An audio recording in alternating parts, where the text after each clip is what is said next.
everyone. Welcome to Talking with Tom and Jim, the show where we are talking with Tom and Jim.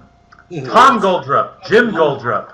They are film historians. They've written 4 books on the golden age of Hollywood. They've traveled the world, and they always have the greatest stories. So welcome, guys, to your show. Always a pleasure. Thank you for putting up with us. I'm Tom and Jim. We'll be talking with Jeff and Matthew. Yes. And next to me, yes, Matthew Rose. He's an actor. He's a producer. He's done the craziest prop work that I've ever seen in my life. Someday we're going to have to showcase some of that or talk about that in some way. Because I'm always praising you, but I have no proof. It's like, and then Matthew flew to Saturn. Just take my word for it. Welcome, sir. Hello, thank you. And we have Jeff here. I know, and I'm here. How's that? I'm always here. I mean that in more ways than one now. I'm used to he's in England this week, and now he's in France, and now he's no. I'm always here in Las Vegas now. But great to see you guys. All of you. I'm going to be in Angola next week for a week, doing some searching for this lost mine that someone sold me a map for. Oh, wow. Yeah. I'll let you know if I'm successful. Will help. See, Matthew doesn't know this, but Dan has started a new game, which I very much disapprove of, where Tom and Jim can make up elaborate lies, and then Dan tries to figure out if they're telling the truth or not. Well, tell you the truth, I think maps are easily bought. And Angola, where is it? Is it Angola, Nevada? What's Angola? Angola in Africa. Oh, gosh. No, that's a lie then. Yeah, it's a lie. It's a lie. I have no map. I have no ticket. We're here tonight to talk about something truthful, and that is we're going to finish up talking about the Monkees. And I want to start off by, and I said this on the last show, but briefly say that I love and was so inspired by the Monkees television show. It kind of touched every single aspect of my creative life, whether it was comedy or writing or music or whatever it was. Like, there's an element of the Monkees in almost anything I've worked on. And with that said, this week we had 4 episodes that we all watched of the Monkees based on people that were in them that you two knew. And Tom wrote me this lovely email that I will paraphrase, but it basically said, we just spent 2 hours of the remaining time of our lives watching these 4 episodes of the Monkees. And now we're going to go do something else. Get on with the rest of our lives. Yeah. Hey, we're the Monkees. I'm like, whoa. We're too busy singing to put anybody down. So we learned something. I learned the song. I remember the song from a long time ago, but now I know the words. I was humming something the other night, and Jim said, "What's that?" And he said, "Oh, I know what it is. It's the Monkees." I said, "Yeah, that tune got stuck in my head." Yep. That's your fault. So I guess we could do, Matthew, do you have more to share? I mean, I know that we talked last time a little bit about the Monkees.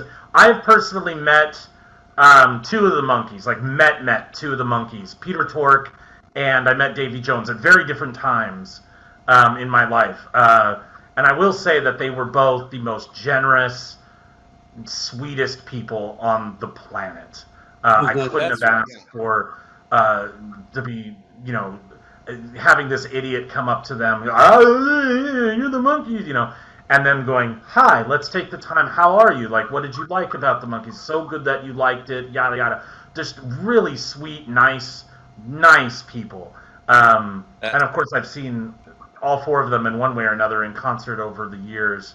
And it, but I wanted to mention that, like, both Peter Tork and Davy Jones were very nice, very wonderful, genuine people. I remember Mickey Dolenz from The Circus Boy when I was a kid growing up. It was a TV series. And I remembered Davy Jones from playing the Artful Dodger on and Oliver, the stage play of Oliver. Yeah. It's Matthew? always nice to meet people that you enjoy watching. No, it's not. See, that's just it. To discover that they are nice people. Yeah. Yes. Yeah. Exactly. Yes. Yeah. Yeah. And you never know, like, you know, I'll never forget there was I won't mention him by name, but there was a baseball player I really liked when I was a kid growing up.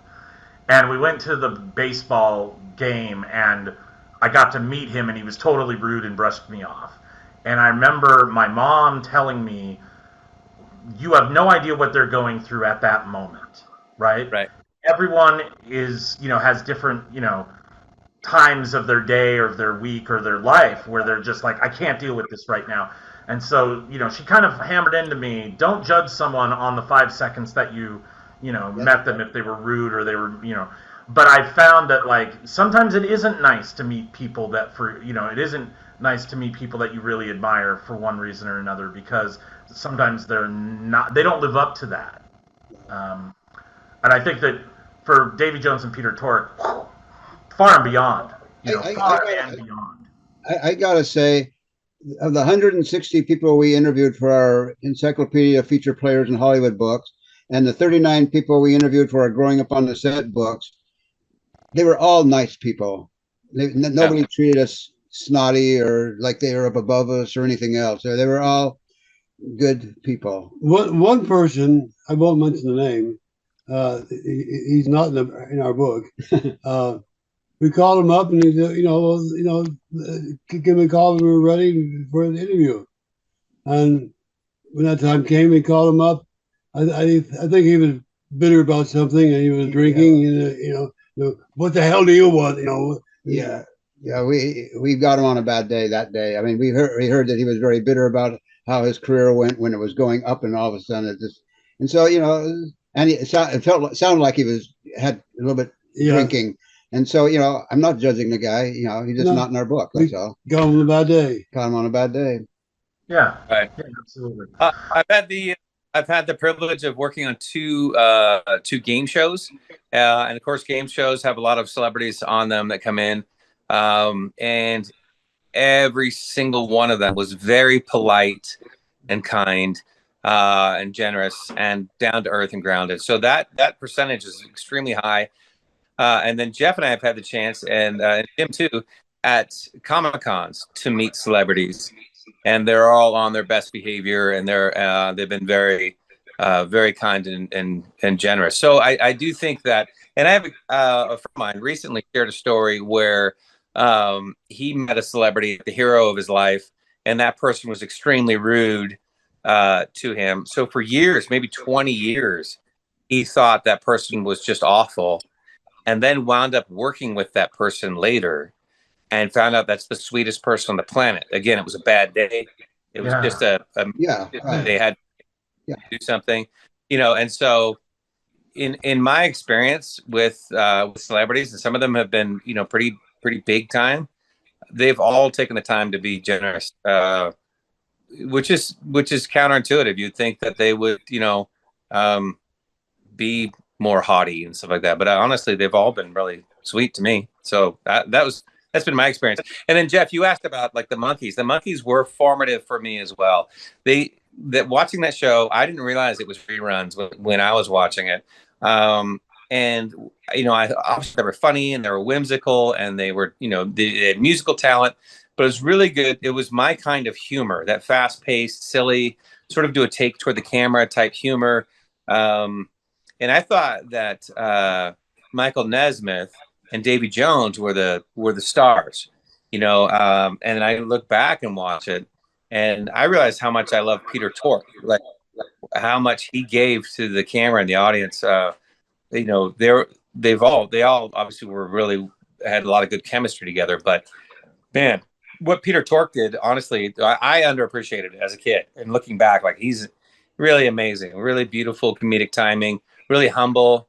Like his humor was always humble. It was always like, kind of the joke was always on him type stuff. Like, wow, really.